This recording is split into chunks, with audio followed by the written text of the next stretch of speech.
Yes, sir. I'm going to want to actually see it.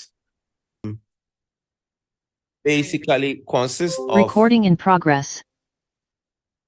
the heart, the blood vessels, and the blood. And that makes up the components of the cardiovascular system.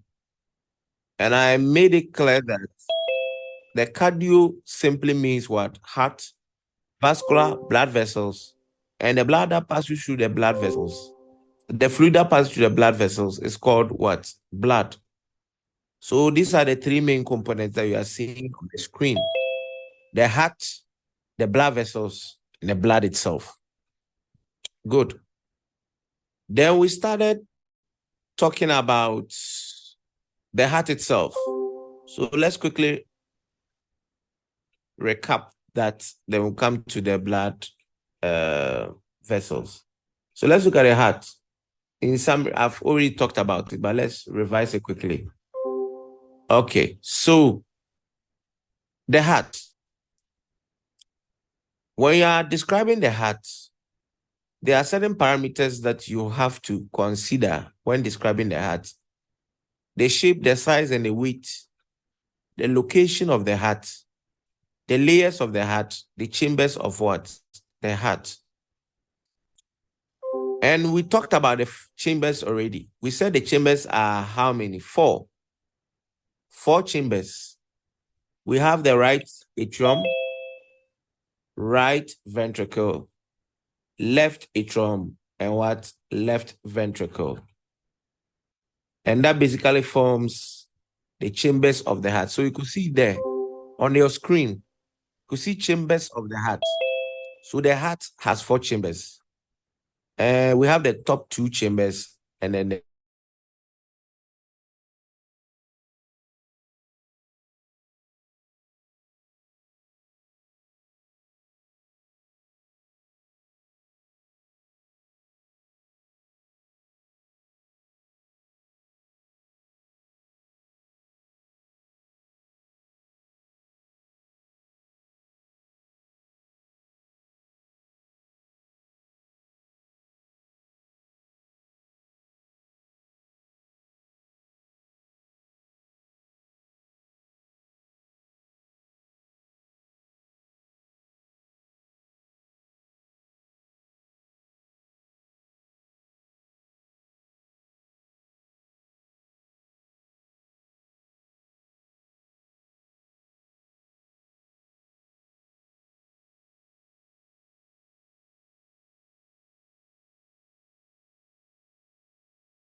I was saying that this is another diagram that is showing the chambers of the heart and then its ventricles.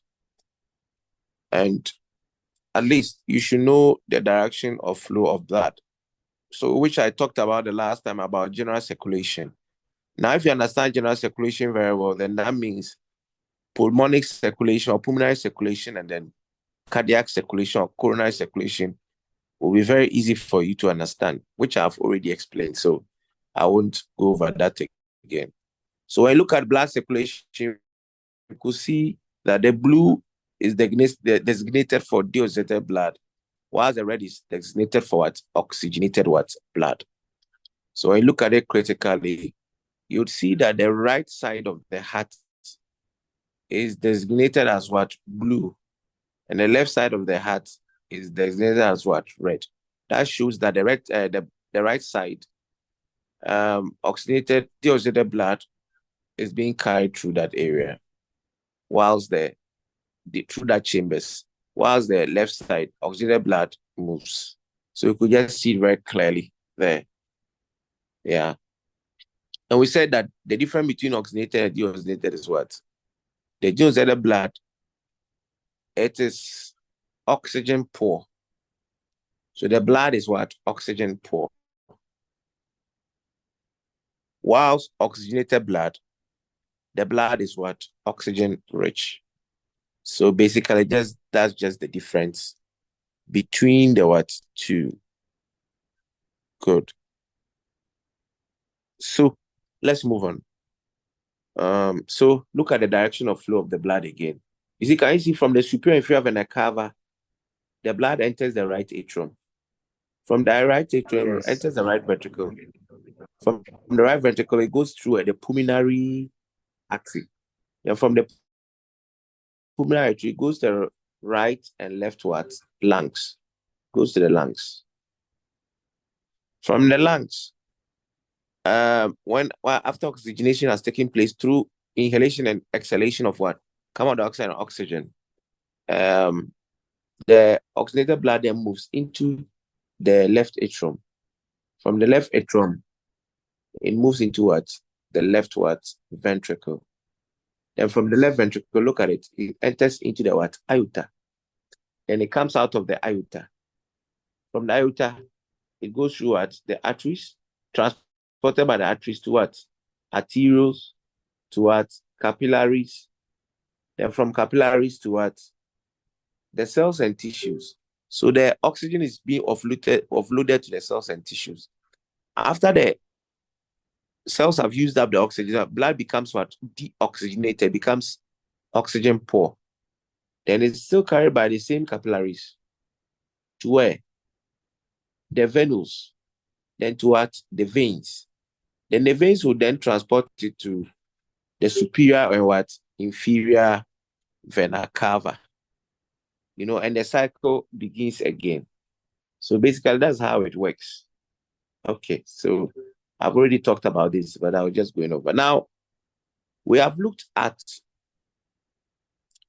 the chambers and so on and so forth. Now, the next thing that we want to look at, basically, is after the chambers, the valves, we look at the layers of the heart. So briefly, I'll not, because I've looked at all this already. Just I'm trying to go over it so that you can listen to it again and again and again. All right. So layers of the heart walls. We say we have three layers. We have the pericardium. We have the what? Myocardium. So the pericardium is the external layer. Okay. The myocardium is the middle layer. And the endocardium is what? The inner layer or the internal layer. Now, what is the pericardium made up of? The pericardium is made up of what? A double layer of serous membrane. And that double layer of serous membrane is made up of fibrous wax sac. So some books you see fibrous wax sac. And the fibrous sac is made up of parietal and visceral what? Peritoneum. And we also said that the visceral pericardium. The visceral pericardium is also called epicardium. Please don't forget that. The visceral pericardium is also called what? Epicardium, which is continuous with the parietal peritoneum and is adherent to the heart walls.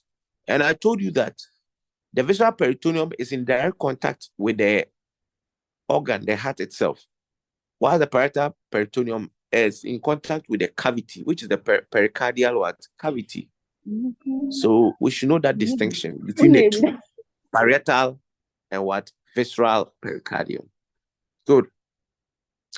Now, we said that these two, in between the visceral pericardium and the parietal pericardium, it secretes a serous fluid. See, I'm circling it. Very important. It secretes a serous fluid. And this serous fluid allows for what? Lubrication. Lubrication. What does lubrication mean? It allows smooth movement between those two layers as the heart continues to beat. So it helps reduce what? Friction. It helps reduce what? Friction, which is very important because as the heart is beating, okay,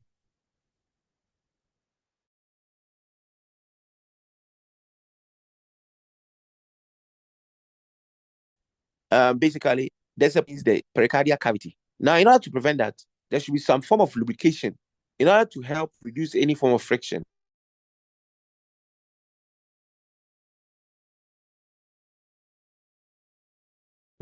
Because if they start rubbing against one another, you start prevent that from happening. There should be a fluid that helps to lubricate the chamber, the cavity, and then the organ, which is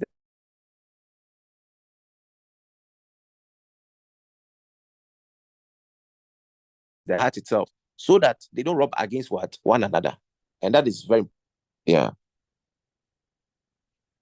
Okay.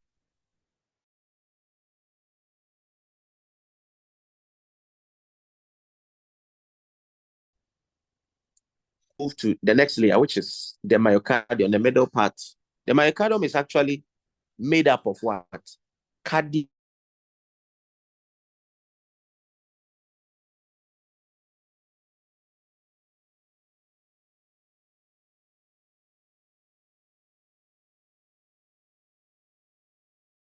what? Muscles. But what kind of muscles?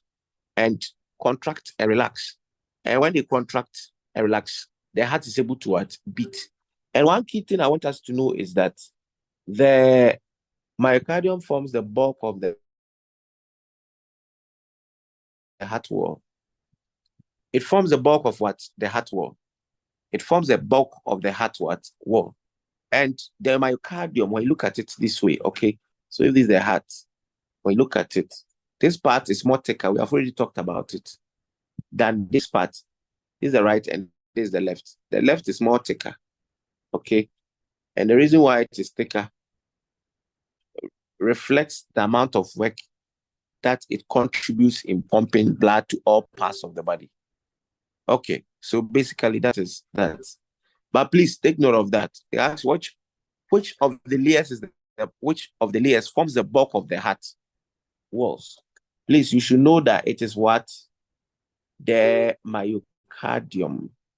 So bulk means what? Majority. Majority. So what forms majority of the heart walls? It is the myocardium. Good. Now let's come to the endocardium.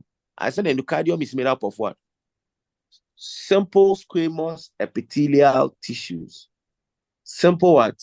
Squamous epithelial tissues. Otherwise known as what? Endothelium.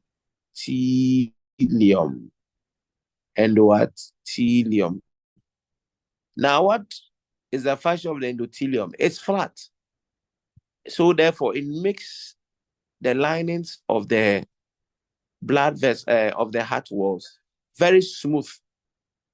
And in so doing, it prevents clotting of what? Blood, which can form in circulation.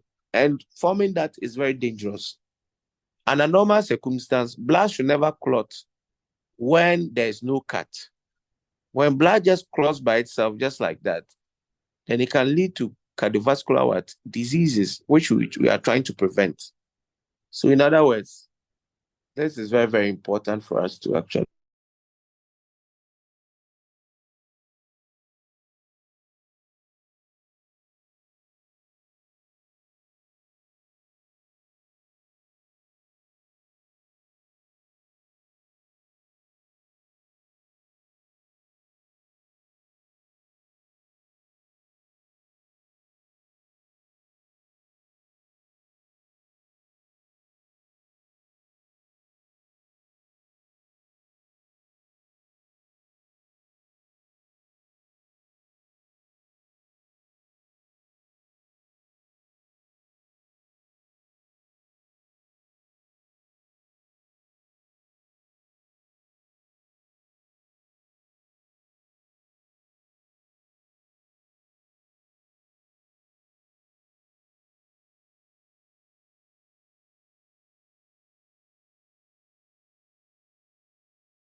Alina, mute yourself.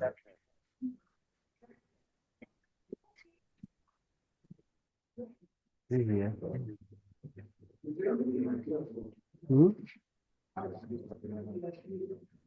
Masa bantan yana.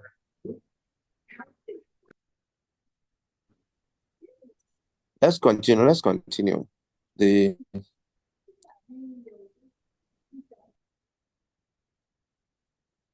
The most important thing is for you to see my screen. If you're able to see that, then that's fine. So, okay. Can you see that?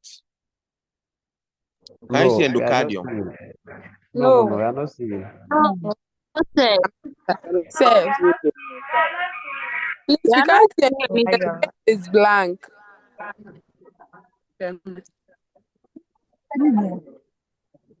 The space is blank. We can't see anything.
Can you all hear me? Yes. Can you all hear Yes, me? we can hear. Yes, sir. And can you see the Yes, screen? sir. Can you see the screen? Yes, sir. Yes. Okay, so if you Yes, can see the sir. screen, then let's continue. Okay, so I said the endocardium is made up of what? Simple squamous epithelial tissues, which is also called what? Endothelium. And that makes the linings very smooth in order to allow blood to be able to flow through smoothly. Now, blood is not supposed to, clot, just like that. Blood only clots when there's a cut. Now, when blood clots in a blood vessel, it becomes abnormal. And therefore, such a condition is called what? Thrombosis. So when blood clots abnormally, we call it what? Thrombosis. In the coronary arteries, we call that what? Coronary thrombosis. If it's in a pulmonary artery or pulmonary circulation, we say pulmonary what? Thrombosis. So thrombosis simply means the abnormal clotting of what? Blood. The abnormal what? Clotting of blood. That is what? Thrombosis. Have you gotten me? Can you hear me? Yes.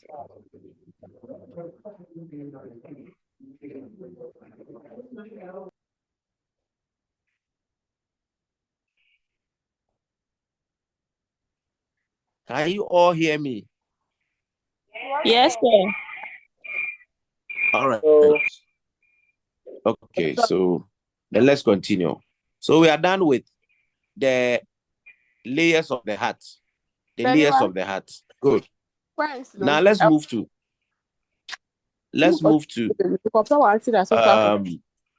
the blood vessels.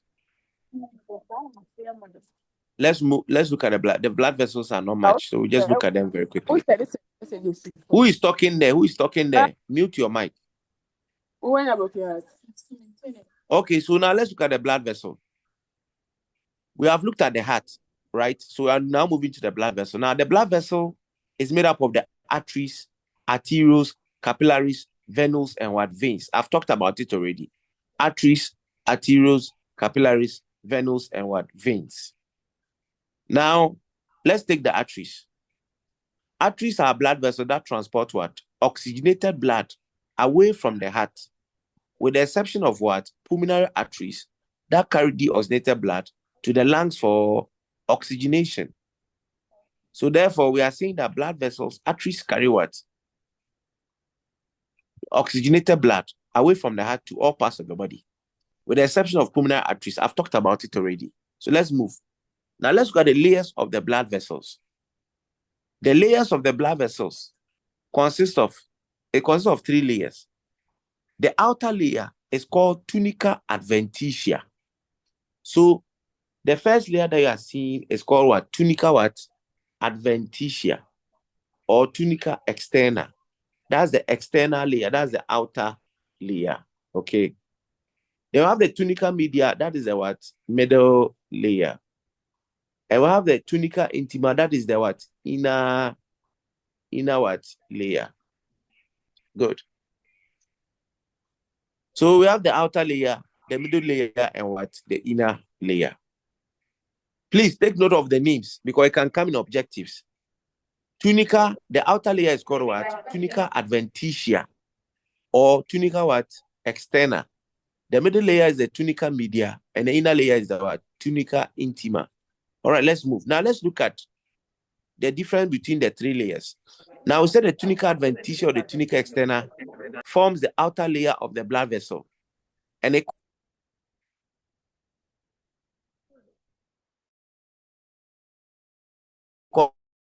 the fibrous connective tissues here.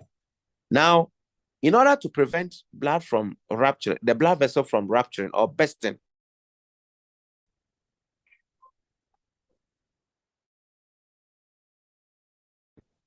the outer layer should be very strong, especially through arteries. Blood flows under what? Higher pressure. And because of that, the outer layer should be strong and tough to be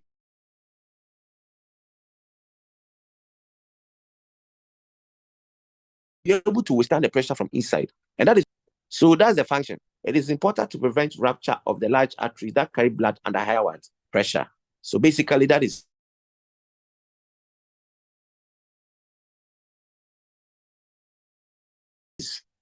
the function of the tunica media. The tunica media forms the middle layer of the blood vessel, and it actually consists of smooth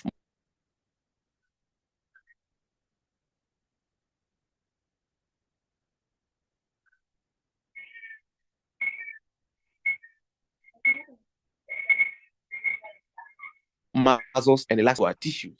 Smooth muscle relaxation. And you know what elastic tissues also do? They help in stretching of the blood vessel because they are elastic. Are you okay? So when you take the functions of the tunica media, what do you think the function will be? In contraction relaxation, it helps in vasodilation and vasoconstriction. Please take note of this. So what is the function of the middle layer, tunica media? It helps in vasoconstriction and what? Vasodilation. Vasoconstriction means that the blood vessel begins to narrow, and vasodilation means the blood vessel begins to what? Widen. So when it is widening, we call it dilation. And when we say constriction, it means it is what? Narrowing. Now, vaso simply means what? Blood vessels. So when we put them together, vasoconstriction, that means blood vessels that narrow. Vasodilation, blood vessels that what? Widen. So that is simply that. All right. Now, let's look at the inner layer, which is the tunica intima or the tunica interna. So you can call it intima or interna. It's the same thing. And the outer layer can be called tunica adventitia or tunica what? Externa. And the middle layer is tunica what? Media. So let's look at the internal layer. That's the inner layer. Tunica intima or interna. That one forms the inner lining of the blood vessel. And what does it consist of? It consists of simple squamous epithelial tissue, just similar to what?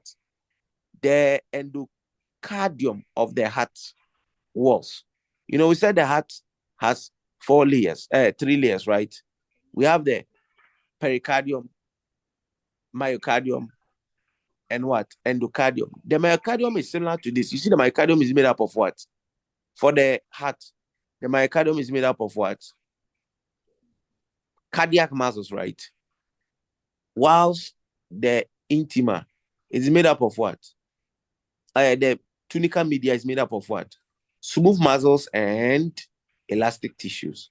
So the same way, when we take the endocardium of the heart, it's made up of what? Simple squamous epithelial tissue. The same thing.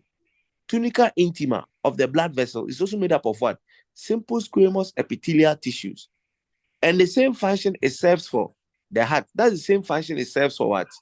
The blood vessels. So that means it also prevents the clotting of what? Blood by making the walls very smooth. So you could see it there. Look at the function. It's extremely smooth. And this prevents abnormal clotting of blood. We've talked about it.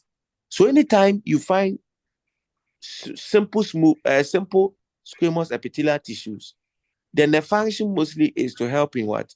Smoothing the layers of that structure you are looking at in order to prevent what? Clotting of what? The blood. Good. So basically, that is just something small about the arteries and veins. But please look at this. The first one, the A is an artery, and the B is what? A vein. So when you cross-check the two, look at the two. An artery and what? A vein.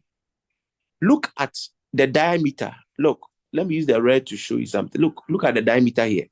And look at the diameter here. Somebody should tell me something here. Which one is more narrow? And which one is more wider?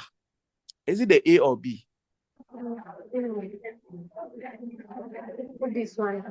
Which one is more wider and which one is more narrow? Pardon? The vein is the more wider and the artery is the most narrow. Which The one? vein is Which one is more more wider. tortuous? Uh-huh. And the artery is narrow.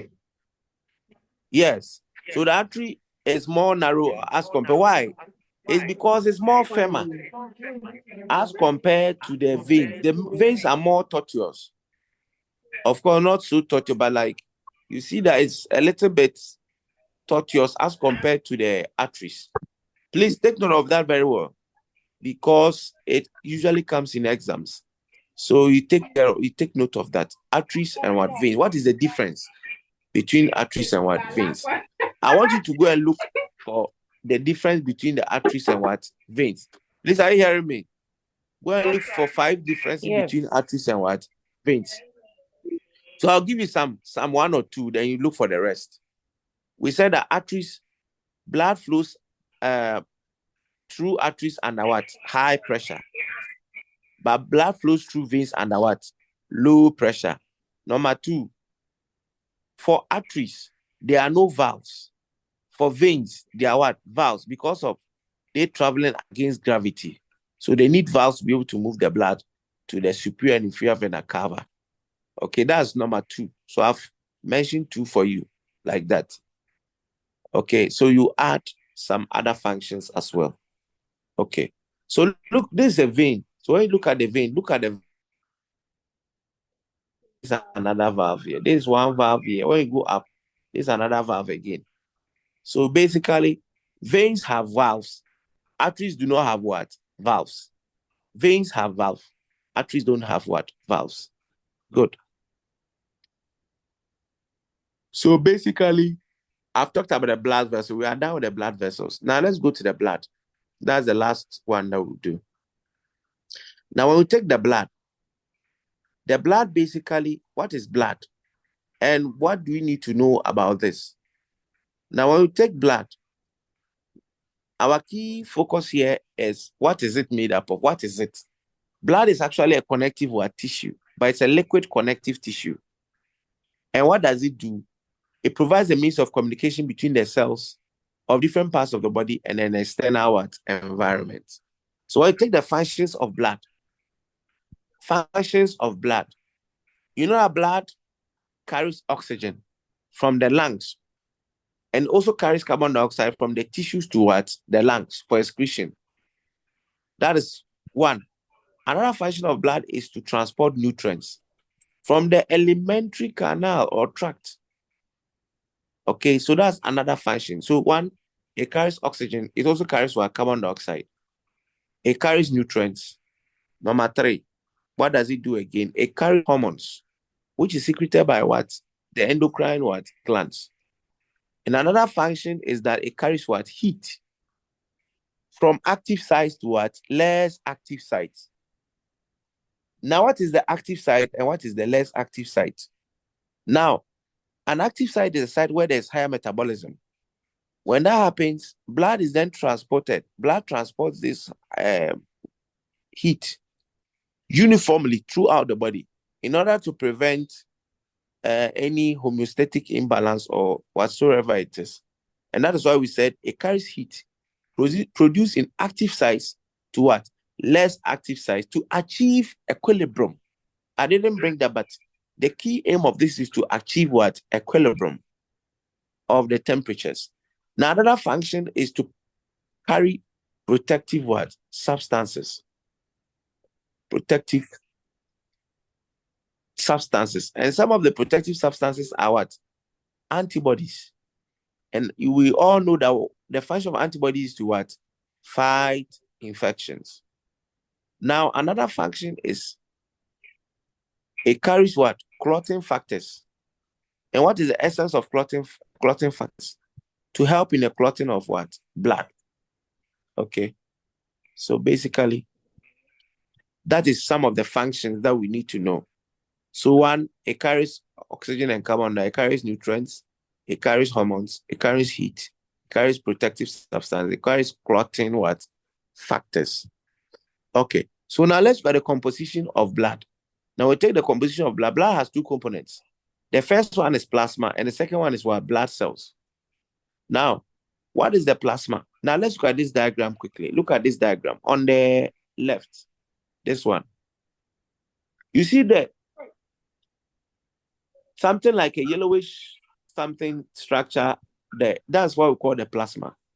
And the rest is formed elements. Formed what? Elements. So we have the plasma and we have what? The form elements. And that's what we are seeing. The form elements are actually the blood cells. Okay, blood cells. If you can mention form elements, you just mention blood cells. Now, I've said that the plasma is a straw-colored, transparent liquid fluid. Look at it. Watery fluid.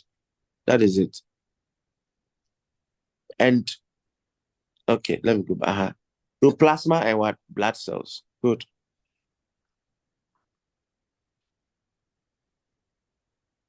Now, let's look at the composition of blood. Blood is composed of 45% form elements and 55% of what? Plasma. So when you now compare plasma to blood cells, the plasma is a little bit more than what? The blood cells. Okay. So 45% and what? 55%. Good for plasma. Good. Now let's look at the blood plasma. Now, blood plasma is made up of 90 to 92% of what? Water. So when you take this one alone, water alone, it forms about 90 to 92% of the blood plasma. Because we said blood plasma is made up of what? 55%, okay, of the blood composition. But now when we take the blood plasma itself, what makes up the blood plasma? And that's what we're looking at. So when you see 55 and 90, don't be confused. This one is talking about the blood, and this one is talking about the plasma.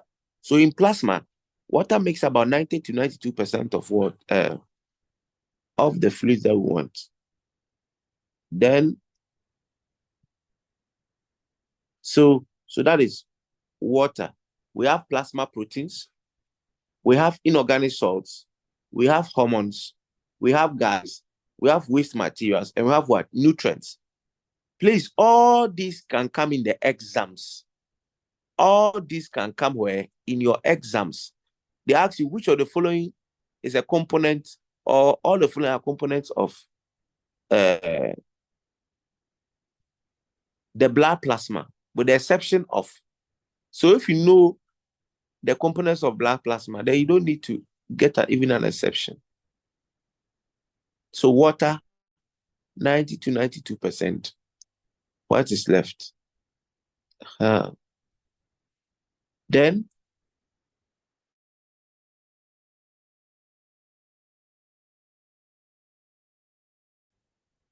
so 90 to 92%, that makes up the water. Then the rest, plasma proteins, inorganic salts, hormones,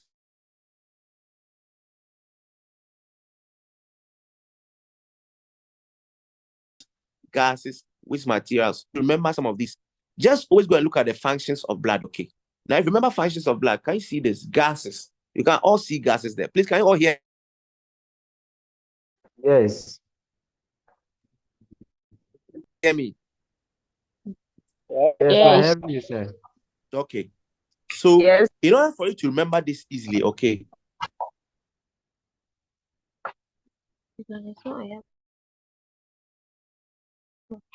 I will show you this. Now, when we come out, the blood carries carbon dioxide and what? Oxygen. Okay. So that forms the gases. Again, we know that carbon dioxide is what?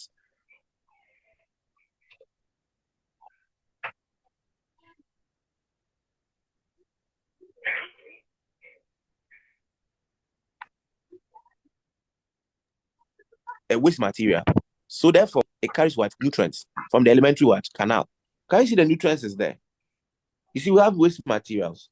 We have nutrients, we have gases. And we also said that blood carries what? Hormones. So look at hormones here, right? So if not for anything, if you remember the functions of blood, you'll be able to do this one much more easier. Yeah. Okay. So that is that for blood plasma. Now we'll take the plasma proteins. With the plasma proteins, we have 3 types of plasma proteins. That's all that you need to know. We are not going to look at the functions of them. The plasma protein, we have albumin, we have globulin, and we have what? Fibrinogen. So one more time. What makes up the plasma protein? Look at it. I said one of the components of blood plasma is what? Plasma proteins. So we are saying that plasma proteins made up of what? Albumin, globulin, and what? Fibrinogens. Good. The only thing I want you to know about this one is the fibrinogen. Fibrinogen also helps in the clotting of what? Blood. It helps in the clotting of what? Blood. Fibrinogen. Good. So for this one, no worry with this one. Now let's go to the blood cells. Now when you take the blood cells, which is also called formed what? Elements. What did I say about the blood cells? I said the blood cells is also called what? Formed elements. Because they are solid. That's why it's called formed elements.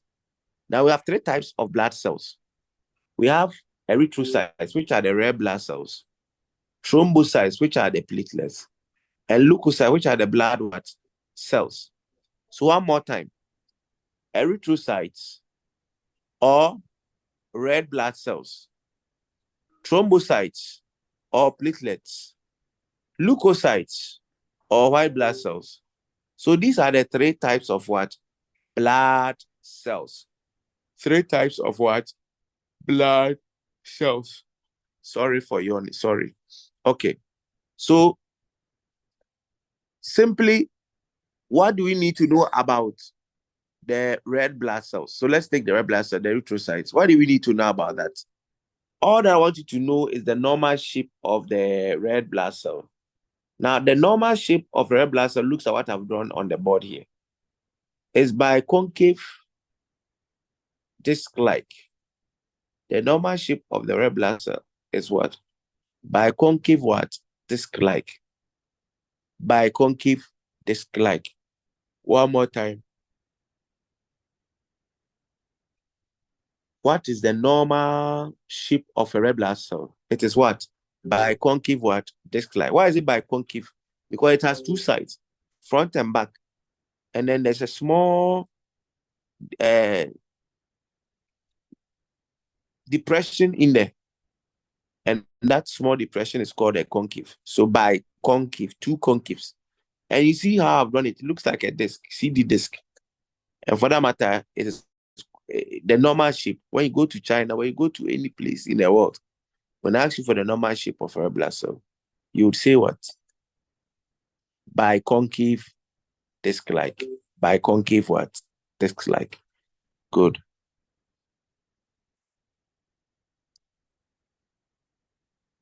Now, what is the normal lifespan of a red blood cell?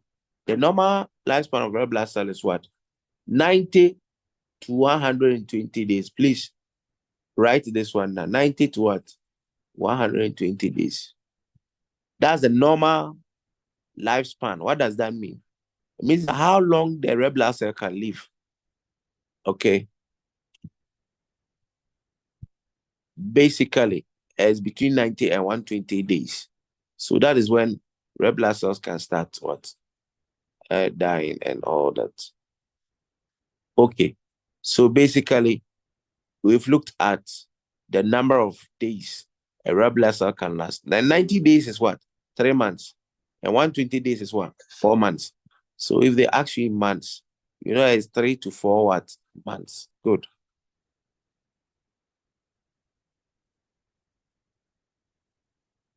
Now, the process, but before that, let me add this one too as well.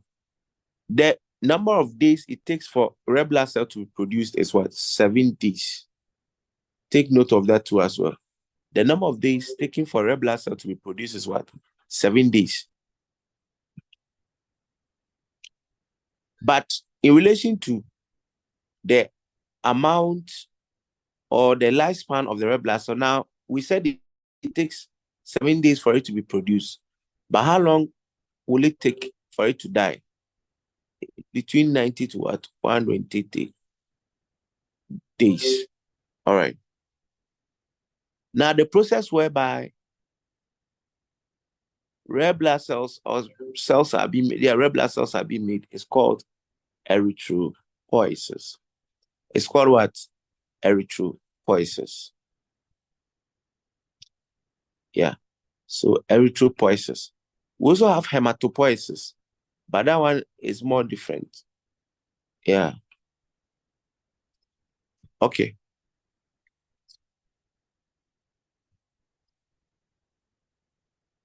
Now let's move to the white blood cells. Now we'll take the white blood cells. The white blood cells are the largest blood cells. They are the largest though, very important. And they have a nuclei too as well. But the only thing is that they don't contain hemoglobin. They do not contain what? Hemoglobin. Let's take note of that. Okay.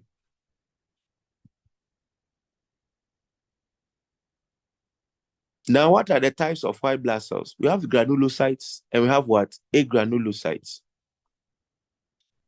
The granulocytes are the neutrophils, eosinophils, and basophils. While the agranulocytes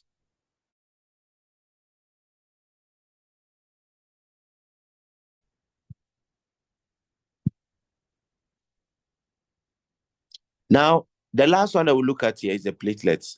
The platelets is also called thrombocytes, and they play a role in the clotting of what?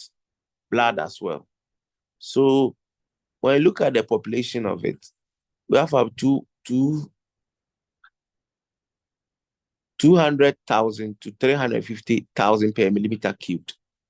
So basically, that is the number per millimeter cube, 200,000, 350,000. Let's go back. Let's go back to the white blood cells. Look at the white blood cells. The white blood cells, the number of white blood cells is much smaller. It's about 7,000 to about 11,000, depending on the book you are using. Please take note of this. So, in terms of number, the white blood cell is the smallest in terms of population. That's the number. But in terms of size, the white blood cell is the what? Largest in terms of size. I'm taking it one more time. In terms of population, the number of cells present at a particular time, you would have what? So 7,000 to what? 11,000. All right. Then when you come to the platelets, say platelets is about 200,000 to 350 watts, thousand. So please, can you see something here? When you take the red blood cell, you take the white blood cell, you take the platelets. In terms of number, red blood cells are the most abundant. Why? Per millimeter cubed. It's counted in millions. Whilst for platelets, it's counted in what? 100,000s. Whilst the white blood cells basically are around 7,000 to what? 11,000. So basically, that's the difference between the three: platelets, red blood cells, and what? White blood cells. Okay. So basically, that is that. Now, the last thing I will add here is homeostasis. Please, I said hemostasis, not homeostasis. Hemostasis, please, is different from what? Homeostasis. Please, can you see that there? Yes. Okay. So with the hemostasis, it simply means that when something cuts you and you start bleeding, what is the mechanism that happens in your body to stop the bleeding?